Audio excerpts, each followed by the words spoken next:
So I can't help but seeing all these Hebrew Israelite movements, they're rising up for the great battle. And these are cults, by the way, because it's not Abba has our battle. Our tongue is the sword. So we fight with the tongue because now the Ruach is back and we're fighting with the word. So, like, if you remember the story of Silas and Paul when they were in the jail, they were beat up, locked up, and they were singing and praising, and the walls fell down. How about the Jericho when they were marching around Jericho and then they shouted and the walls fell down? So, it's your worship, it's your tongue. Daddy's gonna get his people who are punished and dispossessed and lame and broken. I am going to show you that scripture. So how can people that lame and broken can fight? That's it doesn't make any sense. So like I said, these are cults. And if you ever known who Albert Pike it was, excuse me, was, he was a Grandmaster Freemason wizard, and he said it that these Abrahamic religions were created for end times that they will turn on each other and kill each other off. Because it is known through the scriptures that Abba had our enemies turn on each other and kill each other off while we just sat there and watched them. So this is not new. And also, the angels got to see their children, the Titans, kill each other off, the giants. So we're not supposed to get ready for battle and fight these forces. How you're going to fight missiles and AI robots is impossible. And I'm going to show you the scripture.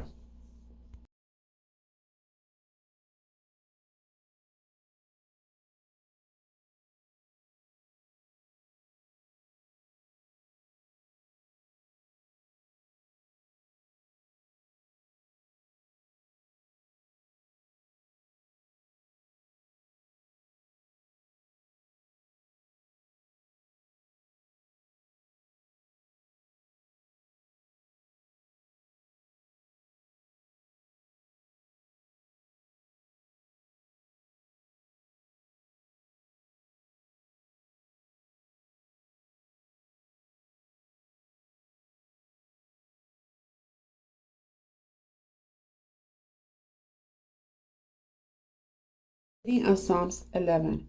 How dare you tell me, flee to the mountains of safety when I am trusting in Adonai? For the wicked have strung their bows, drawn their arrows tight around the bowstrings, and aimed for ambush the people of Adonai. Law and order have collapsed. You see, because that's what's about to happen. We are told, what can the righteous do but flee? But Adonai is still in his holy temple. He still rules from heaven. He closely watches everything that happens here on earth. He puts the righteous and the wicked to the test, and he hates those loving violence. He would rain down fire and brimstone on the wicked and scorch them with his burning wind. For Adonai is good, and he loves goodness, and godly shall, excuse me, and the godly shall see his face. So you notice when Jehoshua was here, he wasn't violent. So why would you think that he would expect his people to be violent? In the Old Testament, yes, our people did fight these Canaanites and all these other pagan nations, but a lot of these were giants. So remember that this time Daddy has our battle. He does. So this is in the reading of Micah. This is when Daddy, when you read Micah 4, this is, you see his holy mountain, when he's coming to gather his people. He's coming to gather them, right? And it tells you, in that coming day, that Adonai says that he shall bring back his punished people, sick, lame, and dispossessed, and bring them back home. I will share that with you in a minute. So how can sick, lame, and dispossessed people fight? How? And he's going to bring them back to Mount Zion, where his enemies, and he's going to, you see, we're in Babylon, and he's going to turn everything back onto these evil nations. He is. So if you guys are in these so-called cults, because now they're fighting against the Muslim movement, that's rising up because this Babylonian system is Iranian. That's why you see this Muslim movement rising out throughout the whole world. You're gonna see people are gonna start dying because we're supposed to inherit the new kingdom, the new world, because we start the world over like in Noah's time. It's gonna be like the days of Noah. So why will you die? So you're gonna fight and you're gonna die. So you're not gonna be here to start the world over again. So it doesn't make sense. So get out of these cults, people.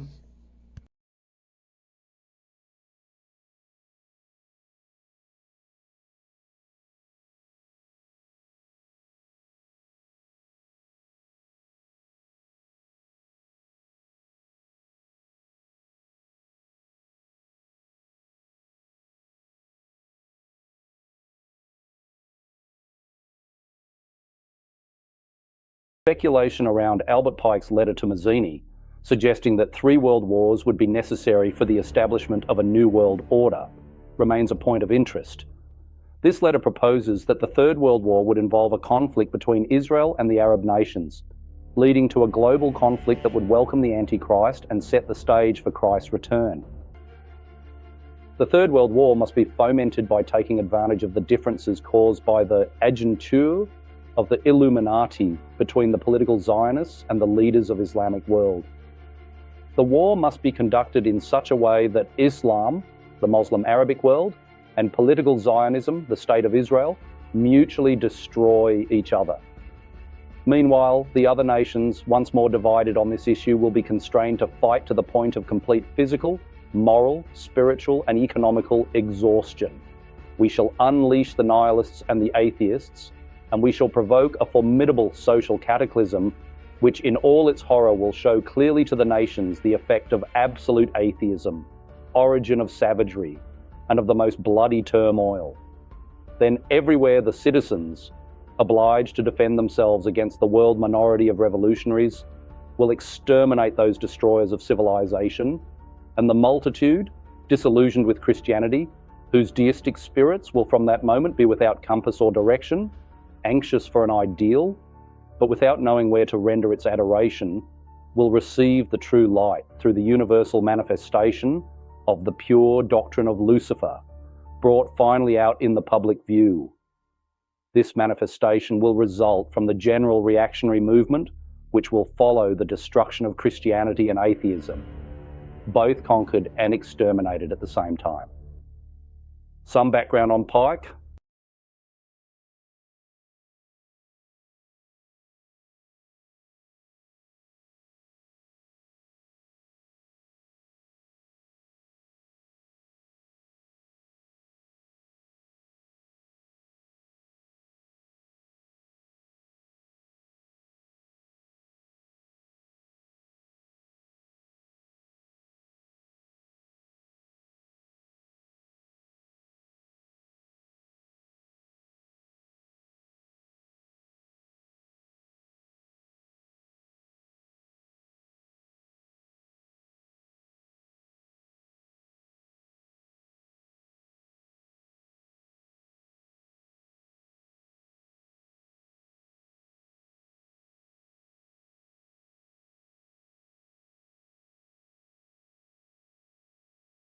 Pallavicini family, for instance, you will see who is running Islam. It's a Roman Empire, Italian, Persian family called Pallavicini. And when you break that word down, it means those who are close to Allah. Allah means near Allah, and vicini is the word in English vicinity. So Pallavicini means they are the ones who are close to Allah. They run everything to do with Islam. And their names are not their real names. Those are corporate names. The Rothschilds are Orsini. Orsini means little bear, but it also means little red bear, the red people. So, see, Rome, the soldiers wore red helmets, they had red armor, they had red shields. The Pallavicini family. Guys, this video is truly insane. This was not filmed in Pakistan or Saudi Arabia or Iran. This is the United States in 2026, more specifically, Holy Islamville, South Carolina. And in this video, I'm going to show you how Muslim Americans are saying that they're planning to take over the United States. But first, take a look at this.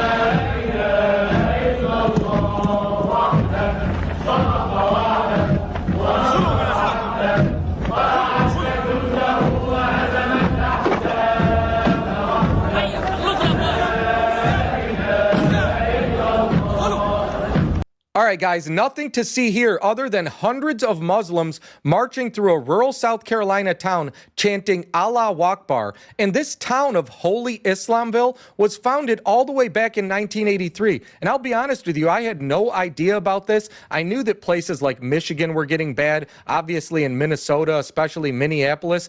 But Muslims have been saying for decades how they're planning to take over the United States. I mean, just take a listen to this. Quran and Sunnah, which is Sharia. We will If there is a contradiction between the Constitution and Sharia. Yes.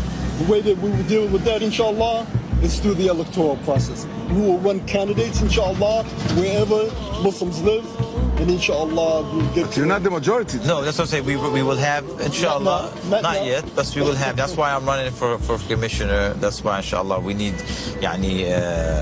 more Muslims in him ينتخبوا commissioners, senators, congressmen, whatever, political, in cities, in the big government, small government, you name it. In Dearborn, they already have control. Yeah, Dearborn, where are you going now? You'll see in Dearborn, they already have control over the city. Yeah. So it's not impossible. It will take time. That's why the strategy is a long-term strategy. I mean, they're admitting it. They said they're going to run candidates and they have a long-term strategy to take over. And guess what? They're already doing it with people like Ilhan Omar and Rashida Tlaib, who are clearly more concerned with Muslim people than they are with American citizens. I got loyalty, got royalty inside my DNA. Cocaine quarter piece, got war and peace inside my DNA. I got power, poison, pain, and joy inside my DNA. I got hustle, though ambition, flow inside.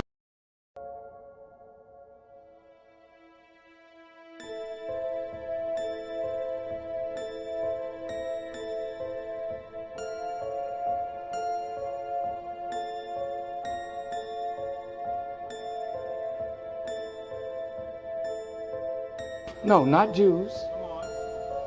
Not Jews. The imposters.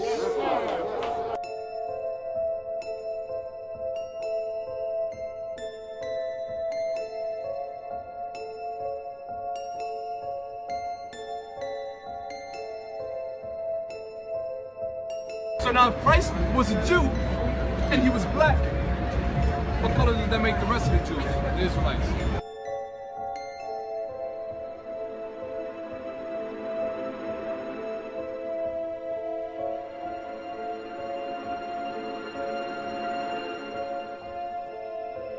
There were many Israelis and Zionist Jews in key roles in the 9/11 attacks. This man that called himself a Jew was never, is not now, and never will be a Jew.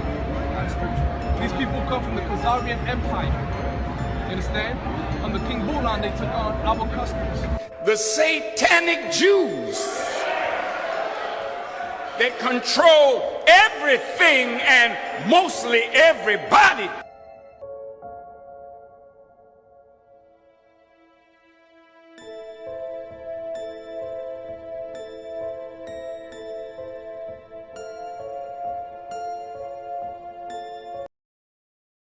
Converting the souls of black men and Latino men in the United States. We've changed the lives of black men. We've pushed this word, man. We've sat on the street corners and been belittled by Christians on these street corners. And we've made black men, 1.6 million black men, stop committing crime by converting them to black Hebrew Israelites. Give the ISUPK a hand again. Right.